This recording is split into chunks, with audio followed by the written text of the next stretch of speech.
ఓం లక్ష్మీ గణపతి నమః. సర్వసిద్ధి వెంకటేశ్వర నమః. ఇప్పుడు మనం తులారాశి గురించి చెప్పుకుందాం. ఫిబ్రవరి, మార్చి నెలల్లో చాలా గ్రహాల అనుకూలం వలన చాలా లాభదాయకంగా ఉంది మీకు.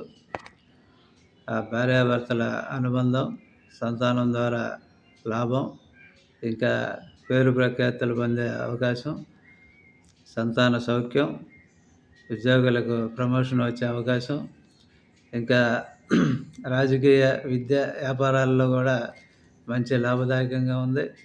మీరు ఈ 2 నెలలు చక్కగా శివకేశవుల ఆరాధన చేస్తే మంచి ఫలితాలు ఉంటాయి. ఫిబ్రవరి, మార్చి మీకు చాలా అనుకూలంగా ఉంది. చాలా చక్కని అవకాశం మీకు. మీరు ఏ పని చేయాలన్నా చక్కగా ఈ 2 నెలలు చక్కగా చేసుకోవచ్చు. చాలా హ్యాపీగా ఉంది ఈ 2 నెలలు. ఓం శాంతి శాంతి శాంతి. లైక్ చేయండి, షేర్ చేయండి, కామెంట్ చేయండి, సబ్స్క్రైబ్ చేయండి. ఓం శాంతి శాంతి శాంతి.